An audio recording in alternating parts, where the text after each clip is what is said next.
ناظرین، میں ہوں امتیاز عالم بدلوں کی نشریات میں اپنے پروگرام انگیز کے ساتھ. آج مجھے خوشی محسوس ہو رہی ہے کہ میں نے 9 دن پہلے اپنے پروگرام میں کہا تھا کہ اس بار آرمی چیف کی تعیناتی خالصتاً سینیورٹی کی بنیاد پر ہوگی.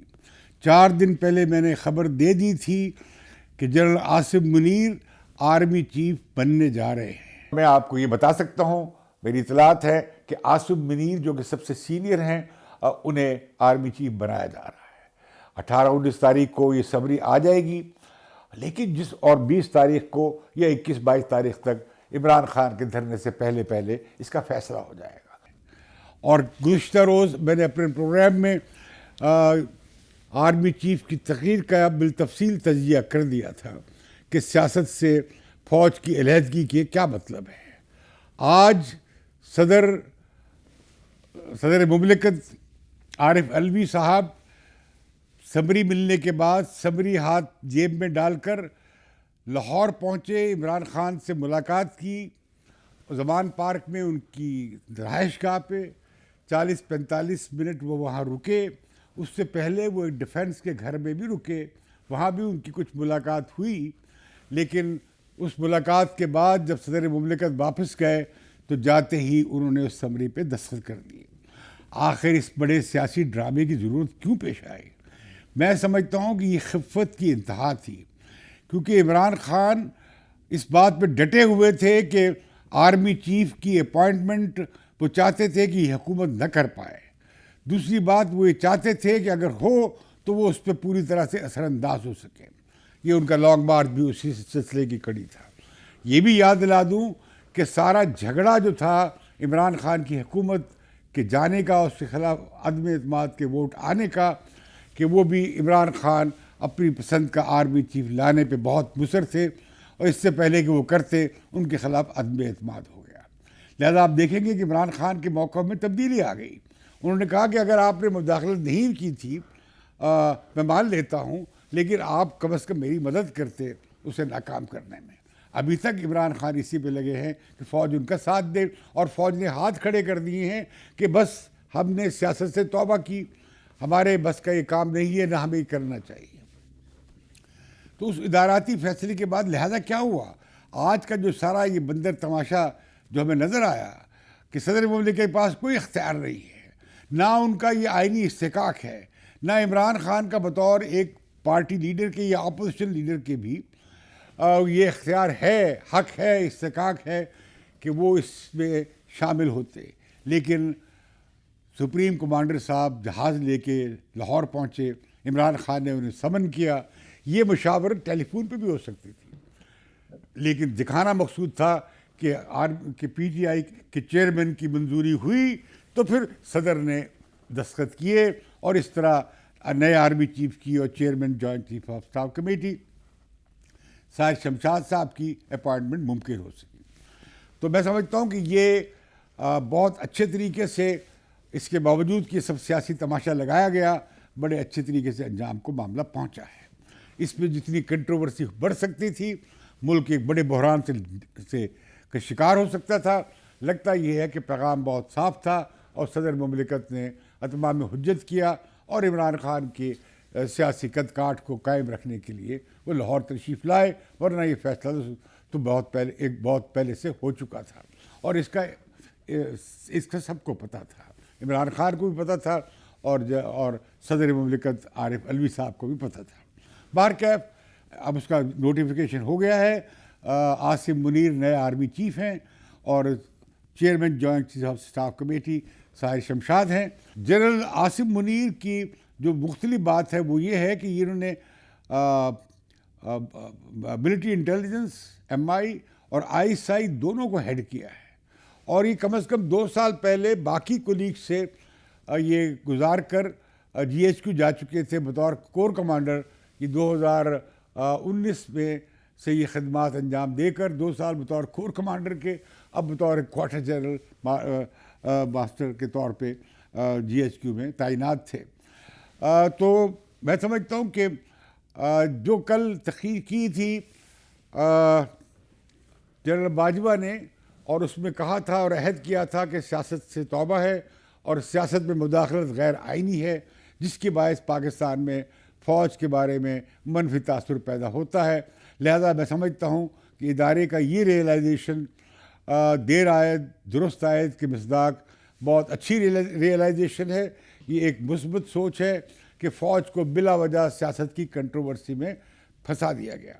جنرل باجوہ کے دور میں ایک حکومت کو انہوں نے نکالنے میں بڑا کردار ادا کیا, پرانے سیاستدانوں کی مٹی پلیت کروانے میں بڑا کردار ادا کیا, عمران خان کو ابھارنے اور اٹھانے اور ان کا ایک کلٹ بلڈ کرنے کے لیے قد بلڈ کرنے کے لیے سارے جتن کیے گئے. الیکشن کی پولیٹیکل انجینئرنگ کی گئی, پھر الیکشن کی رزلٹ کی انجینئرنگ کی گئی, پارٹیوں کے لوگ توڑے گئے اور عمران خان کی پارٹی میں شامل کیے گئے, پھر ان کی کولیشن بنوائی گئی, پھر ان کی حکومت کو چلایا گیا. عمران خان کو یہ چسکا جو پڑا تھا ایک صفحے کا وہ بہت ہی غیر آئینی تھا, اور فوج کے افسران ان کی لیجسلیشن میں عدم اعتماد کے جو عدم اعتماد کا ووٹ ہو رہا تھا چیئرمین سینٹ کے خلاف, اس میں اس سب جگہ وہ ہمیں نظر آئے کہ کتنے متحرک تھے, جس سے فوج کے بارے میں بطور قومی ادارہ کے سوال اٹھ گئے کہ کس طرح فوج سیاست میں ملوث ہوئی ہے. بہرکیف جنرل باجوہ نے جو کل تقریر کی اس میں ایک نقطہ اور بھی جس کی میں نے گزشتہ رات پروگرام میں ذکر نہیں کیا تھا, وہ ان کا بیان ہے مشرقی پاکستان میں فوج کشی کے حوالے سے. انہوں نے کہا کہ یہ فوجی شکست نہیں تھی, یہ سیاسی شکست تھی. میں سمجھتا ہوں کہ یہ فوجی بینک کرپسی کی شکست تھی کہ آپ مشرقی پاکستان میں لڑائی کو اس حد تک لے گئے جبکہ آپ نے مشرقی پاکستان کے تحفظ کے بعد آپ کے پاس انتظام نہیں تھا. آپ ایک ایسی جنگ میں کودے اور آپ نے خود انوائٹ کیا اس جنگ کو ملٹری آپریشن کر کے جو کہ آپ نہیں لڑ سکتے تھے. اس سے بچانے کے لیے یا پریشر کم کرنے کے لیے آپ نے مغربی پاکستان کا محاذ کھولا, وہاں بھی آپ کو شکست ہوئی. تو نتیجہ کیا ہے, یہ صرف ملٹری اسٹریٹجی کی بینکرپسی تھی اور پولیٹیکل بینکرپسی بھی تھی, کیونکہ ہر طرح کا اختیار جنرل یحییٰ خان اور ان کے ساتھیوں اور ان کے رفقا کو حاصل تھا. اور جنرل یحییٰ خان شکست کھانے کے بعد بھی, مشرقی پاکستان کھونے کے بعد بھی حکومت میں رہنے پہ مصر تھے. پھر یہ ہوا کہ فوج میں بغاوت ہوئی کہ انف از انف, آپ ہماری جان چھوڑیں, اور بھٹو صاحب کو بلایا گیا اٹلی سے اور وہ پھر مارشل لا ایڈمنسٹریٹر بنے, کیونکہ ملک میں مارشل لا تھا, کوئی آئین نہیں تھا, کوئی قانون نہیں تھا جس کے تحت وہ اختیار سنبھالتے. تو ملک ان ساری تباہ کن صورتحال سے گزرا. مجھے ان کی یہ بات سن کر جنرل باجوہ کی بڑا افسوس یہ ہوا ہے اور بڑی پریشانی بھی ہوئی ہے کہ کیا فوج ہماری جو ہماری قومی فوج جسے ہم کہتے ہیں اس کا احترام کرتے ہیں, اس کے شہداء کو سلام پیش کرتے ہیں, اس نے کبھی اپنی ماضی کی غلطیوں یا جنگوں سے نتائج اخذ نہیں کیے, سبق حاصل نہیں کیے. میں حیران اس بات پہ ہوتا ہوں, اگر وہ نتائج حاصل کیے ہوتے تو شاید صورتحال بڑی مختلف ہوتی. بہرکیف اب نئے آرمی چیف آ گئے ہیں عاصم منیر, انہیں یقیناً جنرل باجوہ کے نقش قدم پہ نہیں چلنا چاہیے. البتہ فوج کے اس عزم بطور ادارہ کہ وہ سیاست میں ملوث نہیں ہوگی اور اپنے حلف کی پاسداری کرتے ہوئے جو آئین میں حدود مقرر کی گئی ہیں فوج کے ادارے کی بطور ایگزیکٹو کے حصے کے, وہ اسے آئین کے اور قانون کے اور ضابطوں کے حساب سے انجام دیں گے. دعویٰ کرنا آسان ہے, عمل کرنا بہت مشکل ہے. ایک ٹرانزیشن چاہیے ہوگی نئے آرمی چیف کو کہ کس طرح وہ جو سارے جو پنجے پھیلائے گئے تھے, جو ٹینٹیکلز پھیلائے گئے تھے سیاست کو کنٹرول کرنے کے لیے, میڈیا کو کنٹرول کرنے کے لیے, یہاں تک کہ سول سوسائٹی تنظیموں کو کنٹرول کرنے کے لیے, وہ سب آپ ان سب کو پیچھے کھینچیں گے. اور فوج کو جو اس کا بنیادی کام ہے اور واحد کام ہے ملک کی سرحدوں کی حفاظت, اس پر آپ فوج کو کنسنٹریٹ کریں گے, لگائیں گے. اس کے ساتھ ہی بڑے اہم سوالات ہیں. اب چونکہ وہ ملٹری انٹیلیجنس کے بھی چیف رہے ہیں اور ISI کے چیف بھی رہے ہیں, اور ان کے سامنے ایک بڑا مسئلہ ابھی آئے گا جو اس وقت بھی اجلاس ہو رہا ہے پارلیمنٹ میں مسنگ پرسنس کے حوالے سے, کہ مسنگ پرسنس کے حوالے سے کیا پالیسی ہوگی. میں سمجھتا ہوں کہ اس معاملے کو اب حل ہونا چاہیے, اور جنرل عاصم منیر کی ذمہ داری ہے کہ وہ فوج کو اس کام سے نکالیں, کیونکہ اس سے بہت بدنامی ہوتی ہے اور دنیا بھر میں انسانی حقوق کی وائلیشن کے حوالے سے بہت بابیلا ہوتا ہے. اور پاکستان کا جو کیس ہے کشمیر کے حوالے سے انسانی حقوق پر, وہ بھی کمزور پڑتا ہے.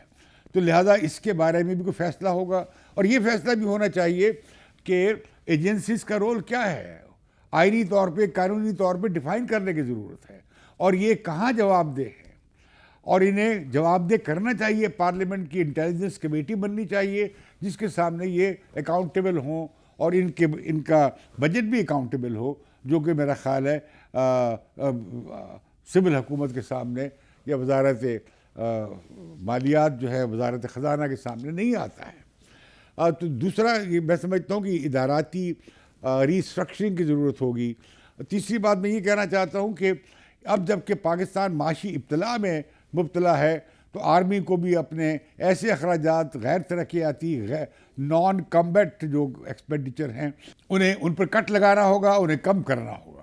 اسی طرح آرمی کے پاس بے شمار پیداواری ادارے ہیں، معیشت میں ہیں، کمیونیکیشن میں ہیں، روڈ ٹرانسپورٹ میں ہیں، غرض کے کنسٹرکشن بزنس میں ہیں، اسٹیٹ بزنس میں ہیں، بہت کاروبار پھیلا ہوا ہے۔ آرمی اگر یہ کہے کہ ہم اپنے ذرائع سے بھی کچھ ڈیفنس بجٹ میں حصہ ڈال سکتے ہیں، میں سمجھتا ہوں کہ جنرل عاصم منیر کا اس حساب سے اگر وہ ایسا کریں گے تو تاریخ میں ان کا نام لکھا جائے گا۔ یہ جو ڈی پولیٹیزائزیشن کا عمل ہے، یہ خود بذات خود میں ان سے اگر پوچھوں جنرل عاصم منیر سے کہ آپ کی ہسٹوریکل ڈیسٹنی آپ چاہیں گے وہ کیسی ہو، تاریخ دان آپ کو کیسے یاد رکھے کہ آپ کیسے آرمی چیف تھے، میں سمجھتا ہوں کہ آپ کو ایسا آرمی چیف ہونا چاہیے جو واقعی جس نے فوج کو آئین اور قانون کی حکمرانی کے لیے پابند کیا اور اپنے دائرہ کار کو، دائرہ عمل کو محدود کیا صرف دفاع تک، کیونکہ باقی معاملات کا تعلق فوج سے نہیں ہے۔ اور یقیناً فوج کنسلٹ ہوتی ہے بہت سارے معاملات پہ، لیکن یہ کیا لگا ہوا ہے کہ جو بھی باہر سے آتا ہے، وزیر خارجہ کوئی آتا ہے، کوئی صدر آتا ہے، کوئی سفیر آتا ہے، تو وہ سب کو ملتا ہے، اور وہ جی ایچ کیو میں جا کے آرمی چیف سے ملتا ہے۔ پھر آپ فارن آفس بند کر دیں، یہ فارن آفس کا کام ہے، یہ آرمی چیف کا کام نہیں ہے، اکنامک ڈپلومیسی یا پولیٹیکل ڈپلومیسی یا فارن پالیسی۔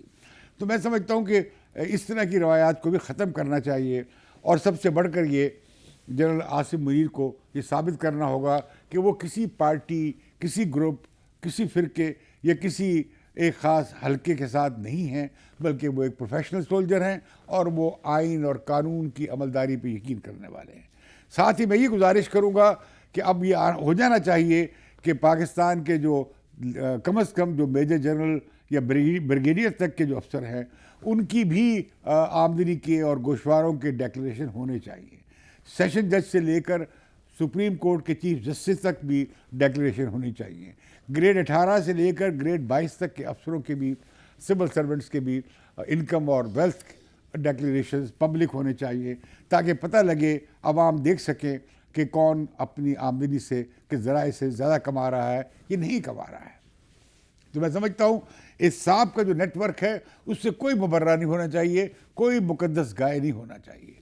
اگر فوج یہ کرے گی تو یقیناً جوڈیشری بھی کرے گی، بیوروکریسی بھی یہی کرے گی، اور سیاستدانوں کو بھی وہی کرنا ہوگا کہ کوئی احتساب سے ماورا نہیں ہے۔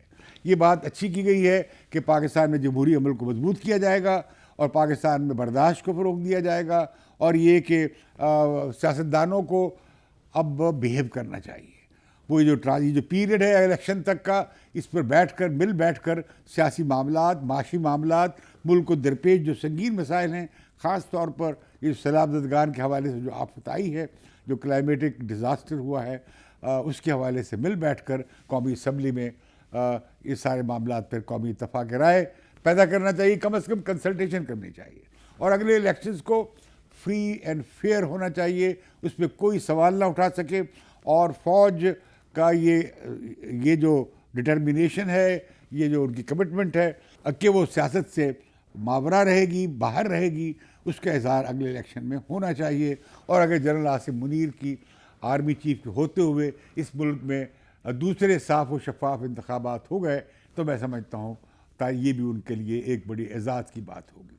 مجھے امید ہے کہ نئے آرمی چیف نئی روایات قائم کریں گے، اور وہ پرانی روایات جس کی وجہ سے فوج کا ادارہ بھی پبلک میں زیر بحث آیا، زیر تنقید آیا، وہ فوج کو اس امبیرسمنٹ سے نجات دلوائیں گے۔ میں اپنی طرف سے دونوں افسروں کو جنرل عاصم منیر کو، جنرل ساحر شمشاد صاحب کو مبارکباد دیتا ہوں اپنا یہ ذمہ داری سنبھالنے پر، اور مجھے امید ہے کہ وہ آئین کے تقاضوں کو پورا کرتے ہوئے اپنے اپنے شعبے میں اپنے اپنے ادارے کے لیے گراں قدر خدمات انجام دیں گے۔ بدلوں کی نشریات سے اجازت دیجیے، اور بدلوں کی نشریات کو ضرور سبسکرائب کیجیے۔